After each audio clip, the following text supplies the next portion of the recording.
Down 1.7% here, a loss of 37 points or so. Apple shares are just getting hammered this morning. We're down by between 3 and 4.5% generally across these markets. Let's talk about the speed with which we are watching this market deteriorate. We're red everywhere, essentially, down by 4-5%. We're down over 16%. Dow at the same time has fallen about 18%.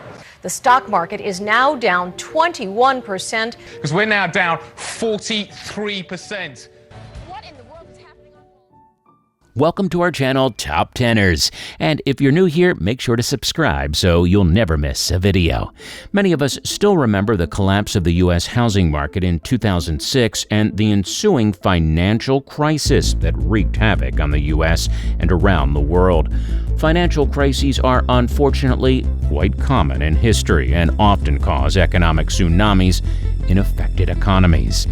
Below, you'll find a brief description of 5 of the most devastating financial crises of modern times. The financial crisis of 2007. This sparked the Great Recession, the most severe financial crisis since the Great Depression, and it wreaked havoc in financial markets around the world. Triggered by the collapse of the housing bubble in the U.S., the crisis resulted in the collapse of Lehman Brothers, one of the biggest investment banks in the world, brought many key financial institutions and businesses to the brink of collapse, and required government bailouts of unprecedented proportions.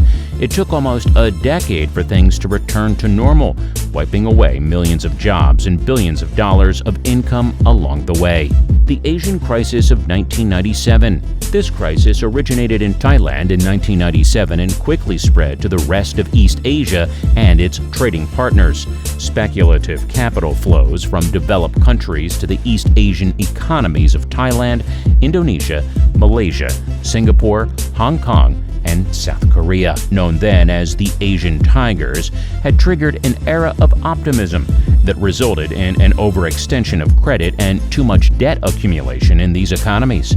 In July 1997, the Thai government had to abandon its fixed exchange rate against the U.S. dollar that it had maintained for so long, citing a lack of foreign currency resources. That started a wave of panic across Asian financial markets and quickly led to the widespread reversal of billions of dollars of foreign investment. As the panic unfurled in the markets and investors grew wary of possible bankruptcies of East Asian governments, fears of a worldwide financial meltdown began to spread.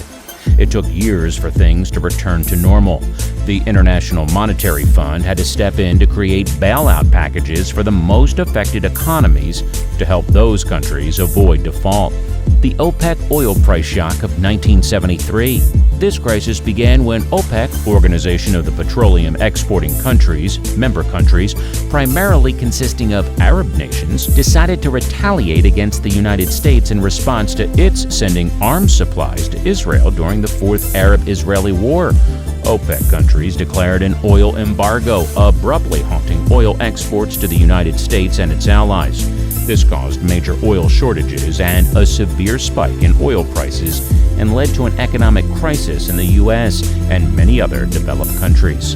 What was unique about the ensuing crisis was the simultaneous occurrence of very high inflation triggered by the spike in energy prices and economic stagnation due to the economic crisis.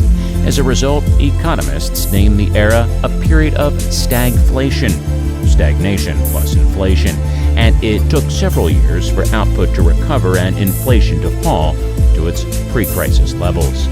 The credit crisis of 1772. The crisis originated in London and quickly spread to the rest of Europe. In the mid-1760s, the British Empire had accumulated an enormous amount of wealth through its colonial possessions and trade. This created an aura of over-optimism and a period of rapid credit expansion by many British banks.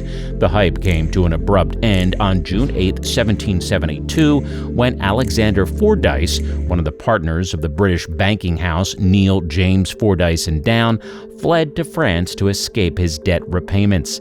The news quickly spread and triggered a banking panic in England, as creditors began to form long lines in front of British banks to demand instant cash withdrawals.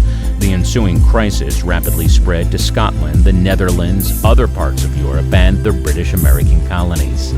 Historians have claimed that the economic repercussions of this crisis were one of the major contributing factors to the Boston Tea Party protests and the American Revolution. The Great Depression of 1929 to 39. This was the worst financial and economic disaster of the 20th century. Many believe that the Great Depression was triggered by the Wall Street crash of 1929 and later exacerbated by the poor policy decisions of the U.S. government. The Depression lasted almost 10 years and resulted in massive loss of income, record unemployment rates, and output loss, especially in industrialized nations. In the United States, the unemployment rate hit almost 25% at the peak of the crisis in 1933. Hey, don't forget to like the video and let us know what you think of the video in the comments section. Be sure to subscribe and ring that bell icon to be notified about our latest videos.